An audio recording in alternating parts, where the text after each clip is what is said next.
Gus Yazid terseret pusaran arus besar. Ini besar, Gus.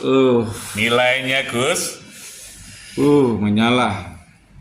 Terus? Itu masuk di dalam media nasional, online maupun yang offline. Oke. Makanya saya penasaran.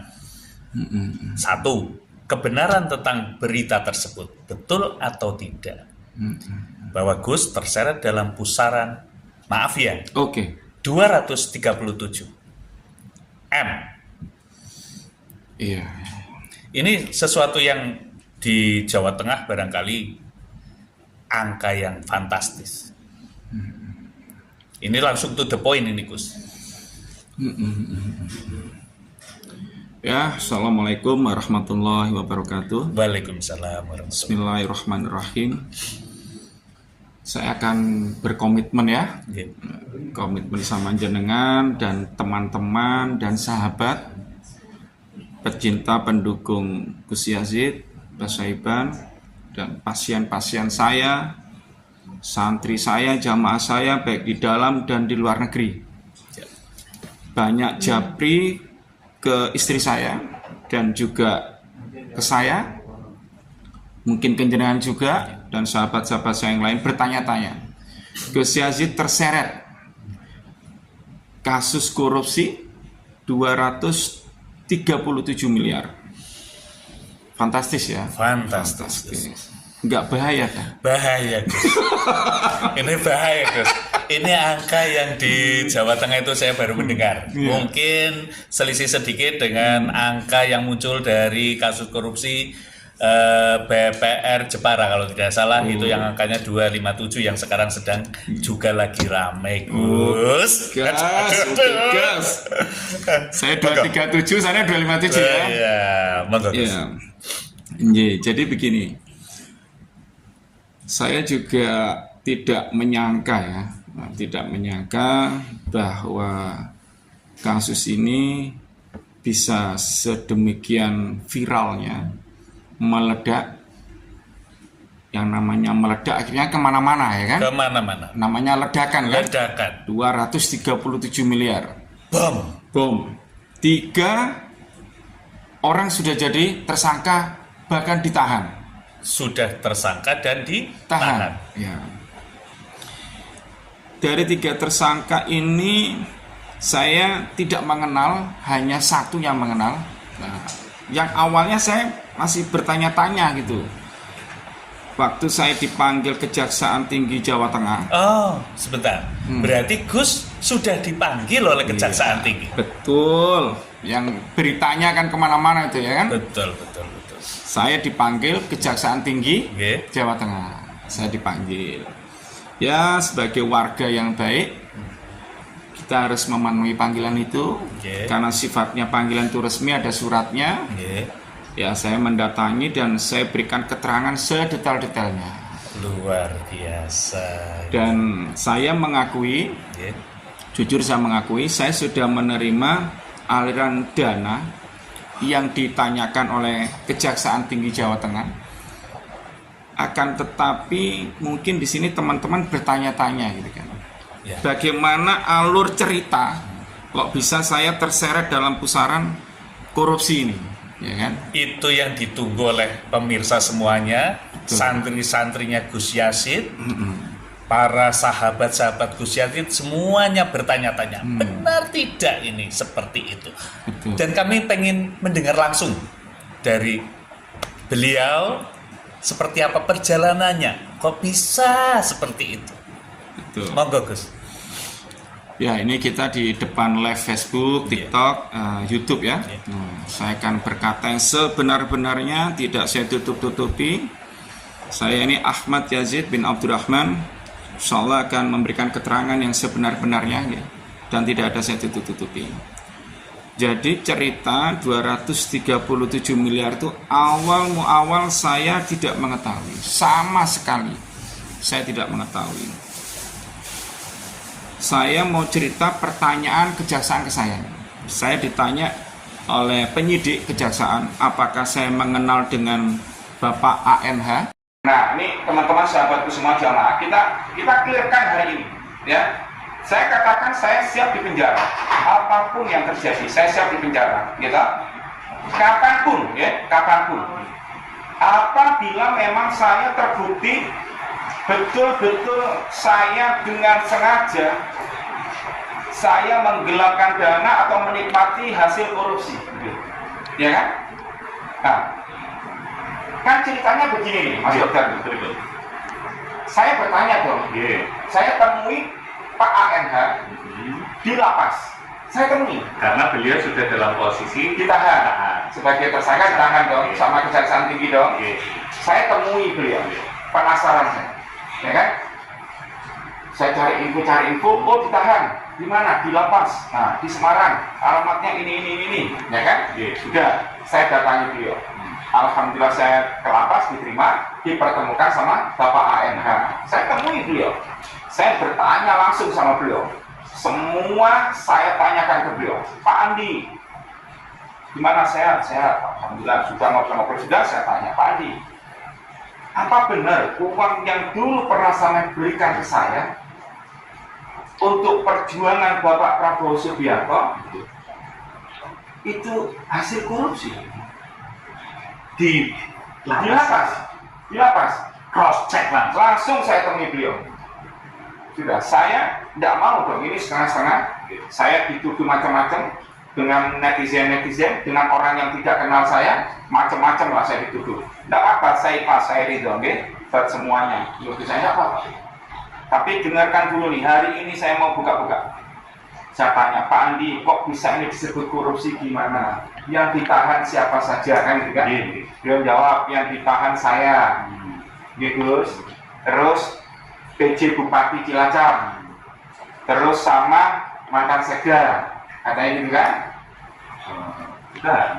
Siapa itu beliau? Pokoknya 3 orang lah. kepala BUMD. Kepala BUMD, ya toh? Nah, itu 3 orang kan. Nah, dari sini saja saya nggak tahu kan. Jadi kan yang ngasih tahu saya ini loh.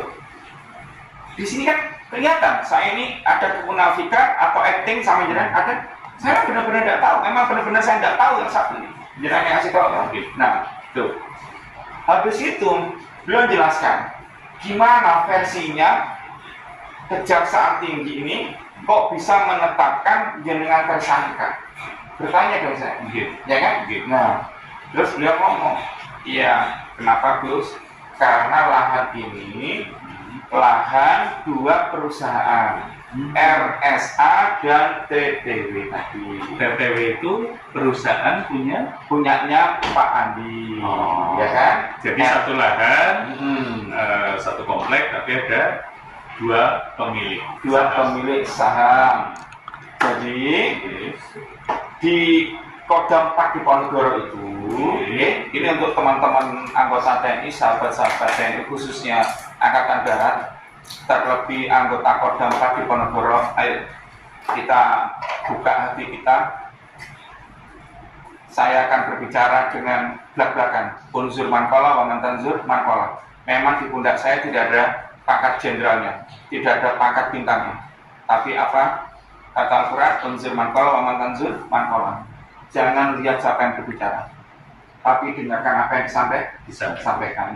Boleh jenengan patuh terhadap pimpinan, terhadap jenderal-jenderal yang jenengan, terhadap pangdam yang jenengan, mungkin kasat yang jenengan, mungkin panglima TNI yang jenengan. Tapi kan iya dulu, itu perintah salah apa benar, gitu? Ya kan? Nah, ini kan hanya oknum saja. TNI itu kan hatinya di rakyat di TNI kan. Nah, kembali. Jadi tanah ini diklaim Kodam. Bahwa Pak Andi menjual tanah yang di Cilacap ini diklaim miliknya Kodam. Nah, saya bertanya dong, dasarnya Kodam mengeklaim ini lahan miliknya Kodam apa? Dia kan modal. Saya nih meng-HI ada mobil. Saya minimal kan punya SNK dan BPKB. Atas nama saya dong, karena saya meng-HI. Nah, ini apakah lahan ini milik sertifikat beratasnamakan Kodam 4 Diponegoro? Ini kan pertanyaan buat saya.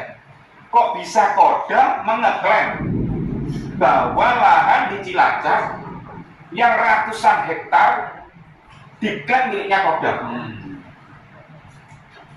Kalaupun memang ada dasar hukumnya, legal standingnya, saya juga bertanya dulu Kodam mendapatkan lahan ini bagaimana? Kok bisa punya tiba-tiba lahan ratusan bahkan ribuan hektar ini, gimana cerita gitu? Apakah membeli? Apakah dapat menguasai sepihak? Kan Allah alam bisawab. Ya kita belak-belakan di sini. Kan kita siap belak-belakan kan? Nah, di situ akhirnya Pak Ali menjelaskan bahwa Kodam memiliki yayasan yang namanya Yardi. Yayasan di Ponorogo. Yardi. Nah, di sini ada PT kan banyak. Nah, ini yang diperkarakan RSA sama TPT. RSA ini adalah rumpun. Nah, PT Rumpun itu salah satu perusahaan yang dibawa yayasan Yardip, di mana yayasan Yardip ini miliknya Kodam di Ponorogo. Akhirnya tadinya saya bodoh, tidak ngerti apa-apa, jadi tahu. Karena saya bertanya ke Pak Andi. Nah, akhirnya saya bertanya ke Pak Andi, dasar sampai menjual apa Pak Andi? Saya bertanya dua belah pihak loh ya. Saya bertanya Kodam mengeklaim atas dasar apa? Saya juga bertanya ke Pak Andi, dasar sampai menjual apa? Fair dong? Fair. Benar nggak? Betul. Kita fair ya di sini. Sama lihat ini, saya fair. Saya bertanya ke Pak Andi ini, apa dasar Pak Andi menjual lahan tersebut? Dan apa dasar Kodam menguasai lahan tersebut? Gitu? Nah, akhirnya Pak Andi bercerita. Ada akta notaris perjanjian semuanya diceritakan ke saya, ya kan? Nah, akhirnya saya dapat sebuah data. Datanya Gus punya. Saya punya data. Ayo sekarang kita buka-buka, belak-belakan. Ya. Saya paling anti memfitnah seseorang. Saya paling anti difitnah. Saya katakan, saya akan jenengan yang memfitnah saya akan masuk penjara. Enal hak batilah. Yang hak tetap hak, yang batil bakal batil. Ya. Saya punya santri dan jamaah di seluruh wilayah, alhamdulillah, di bidang pengobatan dan dakwah. Di sini ada kejadian di Cilacap, maka saya menghubungi pasien-pasien saya dan jamaah saya yang ada di Cilacap. Dapatlah saya data. Begini, sabar dulu ya, kita fokus dulu di sini, ya, biar tidak ada background suara yang mengganggu. Dengarkan apa yang saya bicarakan di sini. Ya. Saya difotokan dengan salah satu jamaah saya, karena saya bertanya, ya kan? Waktu itu kan Kejaksaan Tinggi kan menyampaikan ke saya nih penyidiknya, Gus, tidak usah menyampaikan apa-apa ke media, kan begitu kan? Karena kan waktu saya diperiksa ini media full kan, banyak yang nungguin itu di Kejaksaan Tinggi Semarang loh, Jawa Tengah kan? Karena menariknya kan menarik. Ulama besar. Kok bisa terseret kasus korupsi? Saya menuruti arahan Kejaksaan Tinggi. Saya tidak mengeluarkan statement. Saya pulang pun juga lewat belakang, tidak melewati teman-teman media. Ya toh, saya menghormati, ya kan? Begitu. Tapi kan dalam hati kecil saya kan, saya ingin jujur gitu loh. Apa sih yang ada gitu loh. Nah, akhirnya saya dapat data yang ini semua. Nah, jadi di sini, ya, bisa kita lihat semua, ya, data-data ini, ya. Nah, ini semua, ya. Nah, ini, ya. Nah, semuanya ada nih. Hasil pertemuan semuanya ada, ya, di sini, ya. Coba di zoom, ya, di zoom. Di sini semua ada nih. Tuh, kita bongkar lagi yang lebih jelas. Di sini ada mulai dari pimpinan Kodam 4 di Ponorogo sampai staf, ya, sampai staf semuanya di sini, dari komandan sampai anak buahnya di sini. Atau istilahnya mulai dari pimpinan Kodam sampai bawahan di tingkat bawah pun hadir. Nah, oke. Yang menelisik perhatian saya bahwa di sini ada banner pemberitahuan. Dasarnya Kodam mengeklaim lahan yang ada di Cilacap yang menggeret 3 orang menjadi tersangka, termasuk Pak Andi, yang akhirnya menyeret saya karena saya menerima uang dari Pak Andi sebesar 20 miliar. Kan gitu kan, teman-teman kan, sahabat semua. Nah, di sini nanti kita share kan, kita share ke sosial media. Kita blak-blakan sudahlah kita blak-blakan. Saya tidak membenci TNI, ya.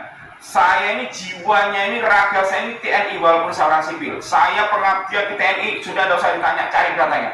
Tapi saya paling benci arogansi TNI, oknum TNI. Saya paling benci arogansi oknum TNI. Saya paling benci. Kita belak-belakan di sini. Ya, TNI itu bersama dengan rakyat. Ya. Jangan sampai oknum-oknum ini mencoreng dan mencederai hati rakyat. Nah, di sini saya bacakan dari butiran 1, 2, 3, 4 gitu. Dasarnya itu adalah Akta nomor 1 tanggal 6 Juni 2022 tentang penyerahan kebun Carwi dari PT Candi Tunggal Wedari atau PT TTW kepada PT Rumpun Syariah Anta. Sampai geluduk, kita nyebut ini langsung geluduk, kita kaget, nggak bahaya, menyala terus. Nah, ya. Ini dasar hukumnya, ya. Yang dibuat pegangannya. Nah, pegangannya. Jadi di sini sudah jelas siapa beliau-beliau yang hadir di lahan. Gitu? Sudah jelas. Nah, dan pelapornya ternyata Mayor Jenderal Diedi, Bapak Pangdam Diponegoro waktu itu, yang saat ini berdinas Pangdam Jaya, yang melaporkan Bapak Andi, bukan melaporkan ini persoalan tanah ini, jual beli tanah. Kita kembali, dasarnya di sini kan Akta nomor 1. Sedangkan saya mendengar dari Pak Andi dan saya juga punya aktanya. Kalau panjenengan penasaran, saya punya aktanya. Ada akta notaris nomor 16 yang menggugurkan akta nomor 1. Tapi kenapa kok di sini Kodam dengan arogansinya oknum ini menyampaikan dasar hanya akta nomor 1. Kenapa kok akta yang nomor 16 tidak disebutkan? Ya dong? Nah, kalau ini dikatakan korupsi, saya tidak mungkin korupsi dong, karena saya bukan pegawai dan saya tidak mengetahui dana itu hasil korupsi. Gitu? Tuh. Tapi saya mengaku menerima uangnya untuk apa? Untuk pemenangan Presiden Bapak Haji Prabowo Subianto dengan Mas Gibran Raka Buming Raka. Kalau mau di breakdown, ayo. Mau di audit saya 1 kali 24 jam siap saya. Gitu? Sepertinya baru live sudah ada yang telepon. Silakan diangkat. Silakan diangkat. Kayaknya ada netizen yang mulai mengangkat. Enggak bahaya. Jadi di situ Mas Dokter. Sekarang PR kita sebagai warga yang baik dan umat Muslim yang baik, kebenaran harus diperjuangkan dan diungkap. Saya ditanya waktu itu, apakah uang ini ada sisa?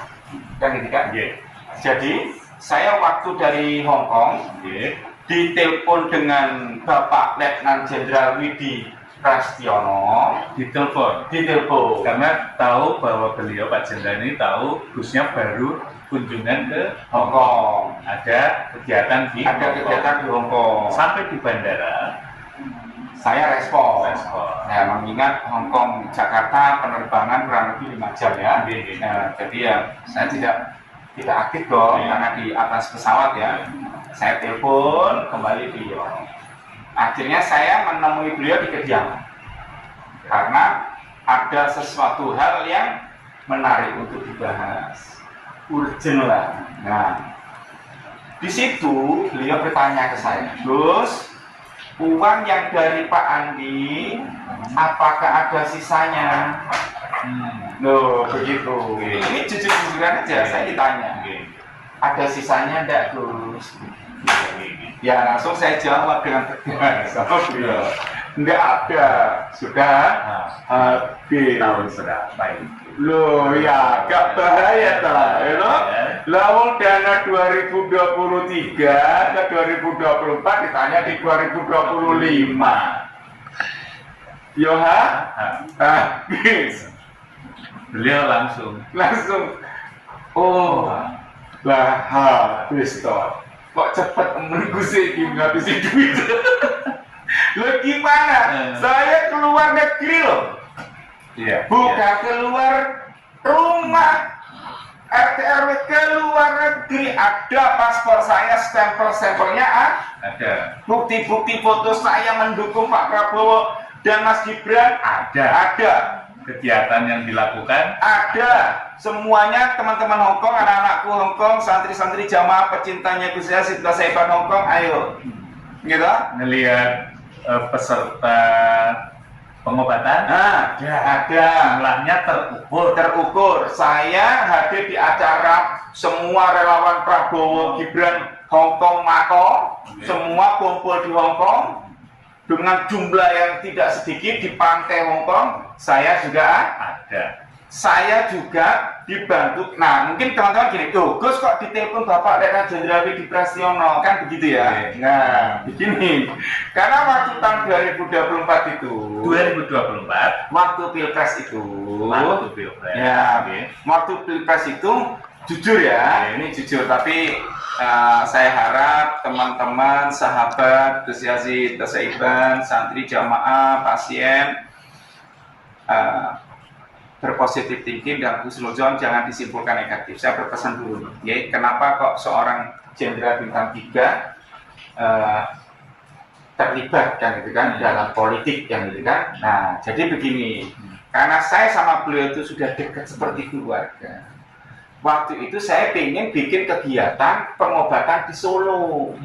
Nah, karena Bapak Letnan Jenderal Widi Prasetyono ini rumah kediamannya di Solo. Dan beliau ini dulu mantan ajudannya Pak Jokowi. Wajar dong, karena ini kan berpasangan sama Mas Gibran. Saya minta bantuan beliau, gitu loh. Nih, ya kan, supaya saya disiapin tempat untuk pengobatan gratis di Solo. Waktu itu Pak Jenderal posisinya sebagai, kalau tidak salah, beliau itu sebagian dan Kodiklat. Angkatan Darat di Bandung dan Kodiklat AD, ya. Beliau sebagian dan Kodiklat AD baru pindah dari Diponegoro. Jadi bintang 3 beliau. Nah, terus beliau ngomong kan harus netral, ya kan? TNI Polri harus netral toh. Nah, tapi kan saya memaksa ke beliau tuh. Nah, akhirnya beliau ngomong, Gus, jangan ada sesuatu nanti tidak enak kan. Nah, di sini beliau support, gitu loh, support sampai beliau itu mengirim kaos bergambarkan Pak Prabowo sama Mas Gibran itu ke Hongkong. ngirim kaos kayak gitu ke Hongkong, dibagikan ke tenaga Pekerja migran Indonesia di Hongkong. luar biasa. Yang menerima Mbak Bustomi, gitu loh, Kang Bustomi, beliau orang Gerindra Hongkong, dan juga ada sahabat saya juga, sahabat jamaah saya juga dari Demokrat juga menerima. Nah, jadi teman-teman di sana menerima kaos kiriman langsung dari Solo ke Makau. Kaos bergambar ke Hongkong. ke Hongkong. Dari Hongkong. Nah, terus habis itu yang satunya kita juga ke Makau. Nah, jadi pengiriman dari Indonesia Solo ke Hongkong atau Makau. Kita sebar gitu kan. Gratis itu semuanya dari beliau langsung. Disupport langsung oleh Pak Widi Prasiono, Bapak Letnan Jenderal Widi Prasiono. Ya. Tapi ya saya minta teman-teman bijak ya menyikapi ini gitu loh nggih. Karena memang beliau orang baik, tidak ingin melupakan jasa dan kedekatan dengan Bapak Joko Widodo gitu loh, kan beliau ajudan ya gitu. Jadi beliau support. Nah makanya saya curhat sama beliau. Nah terus akhirnya pengobatan saya di semua titik sampai ke semua wilayah Jawa Tengah rata atas nama Bapak Prabowo sama Mas Gibran. Saya di situ ya beli es batu, ya beli ramuan, seperti yang banyak kelihatan di YouTube itu ya. Itu gitu. Nah, yang pengobatan di Kodim, Rindang dan Kodam itu selalu ribuan. Bahkan Pak Letnan Jenderal Widi Prasiono ini waktu mau pindah itu, karena beliau tidak tahu kalau bakal ada pindah gitu, itu terakhir itu mengadakan pengobatan besar-besaran di Kodam. Ribuan itu yang hadir, mulai dari anggota, keluarga anggota sampai masyarakat umum. Beliau support. Nah, jadi ibaratnya dana semua itu habis untuk pilpres. Nah, terus saya tanya dong sama beliau gitu loh. Kenapa kok dana itu ditanyakan sekarang? Padahal udah di tahun 2024 ya toh, kan sudah habis uang untuk kegiatan toh. Nah, kalau panjenengan tidak percaya, saya akan lampirkan bukti-bukti gitu gitu. Oh, tidak apa-apa Gus, kata beliau. Ada apa? Ya Gus, soalnya ini diperkarakan karena dana ini Pak Andi ngasih ke Gus itu ternyata diindikasikan dana hasil korupsi. Saya kaget dong. Kok gitu? Gitu loh. Nah akhirnya benar uang yang 20 miliar ini ditanyakan, disebutlah nama saya. Oh, uang yang 20 miliar itu diterima Gus Yazid. Gus Yazid ini siapa? Itu diberilah identitas saya, apa semuanya. Akhirnya datanglah surat panggilan Kejaksaan Tinggi Jawa Tengah ke kediaman saya di Bekasi. Nah, sebagai warga yang baik, saya hadir. Banyak tokoh-tokoh politik, orang-orang besar, ya, karena saya sangat dekat ya dengan Pak SBY, dengan Mas AHY, ya, saya cukup dekat ya, sangat dekat sama beliau kan, saya ibaratnya pendukung sejati lah ya, sama beliau lah ya, di Majelis Zikir Susilo Bambang Yudhoyono kan, sampai sekarang saya masih setia di sisinya beliau. Tentang permasalahan ini banyak orang-orang besar yang menasihatin saya, tokoh-tokoh besar yang menasihatin saya itu banyak sekali. Akan tetapi saya kan harus tahu kebenarannya, korupsinya di mana dan seperti apa, gitu loh Mas Dokter. Nah, akhirnya saya tanya baliklah ke beliau, kenapa kok uang itu ditanyakan, terus hasil korupsi yang gimana? Iya Gus, saya ditelepon sama Pak Ponco. Nah, saya tidak tahu Pak Ponco itu siapa. Ya, saya tanya ke beliau, Pak Ponco itu siapa? Gitu. Pak Ponco itu Gus, mantan Kajati Jawa Tengah. Ya kan? Waduh, kenapa kok beliau nanya kan ya fenomena dong seorang kejaksaan tinggi ya kan? Kok sampai nanya gitu kan? Iya Gus, karena mungkin disangka saya kan dekat nih sama Pak Letnan Jenderal Widi kan dekat oh. Tanya ke beliau kan, nah iya Gus karena uang mentan, nah ini belak-belakan ya, kita belak-belakan wes gak kalau tutup-tutupan baik gak sporing blok gitu ya karena uang mentan yang sekarang Wakil Menteri Pertanian yang sekarang itu sudah mengembalikan dananya. Dana apa itu Gus? Lah, saya bertanya juga. Nah, itu kok dikembalikan itu? Lah, iya, saya nanya juga sama beliau sebentar. Wamentan siapa? Wamentan siapa? Ya kan? Wamentan yang dulu, apa Wamentan sekarang? Wamentan yang sekarang, Gus. Loh, yang pernah mau nyalon gubernur Jawa Tengah? Iya. Loh. Gak bahaya toh. Ya toh? Wamentan sudah mengembalikan katanya Pak Ponco mantan Kajati Jawa Tengah. Saya nanya, bener nih? Iya Gus. Dari uang yang bergulir 237 itu. Nah, saya Atau bagaimana nanya, itu? memang hasil korupsinya ini berapa? Kalau ini dikatakan korupsi loh ya. Jadi kalau memang ini benar-benar korupsi kan kita kan masih proses hukum, belum ada putusan pengadilan, toh? Ya, 237 miliar. Mak, ngeri kali ini, Mak. Nggak bahaya, tak? Ya, tak? Wamentan sudah mengembalikan. Saya bertanya berapa? Kalau tidak salah Gus, Wamentan menerima aliran dana 50 miliar. Oh, Mak, ngeri kali, Mak. Yang di sini semua pakai redek semua. Yang ngomong saya, yang redek yang pegang kamera. gak bahaya. Ya bahaya. Termasuk jenengan juga nanti pasti dicap. Saya udah pakai topeng. Oh, Sebenarnya ini pemirsa, ini sebenarnya saya ini pakai topeng. Ini kalau dilepas ini bukan pakai saya ini. Jadi aman banget gitu. Tenang, kalau saya udah pakai topeng, aman gitu. aduh, ya kan? Wamentan menerima kurang lebih 50 miliar. Yang diterima Gus kan 20 miliar, ya kan? Yang diterima Wamentan 50 miliar. Udah dikembalikan menurut Pak Ponco, mantan Kajati Jawa Tengah, telepon ke Bapak Letnan Jenderal Widi Prasetyono.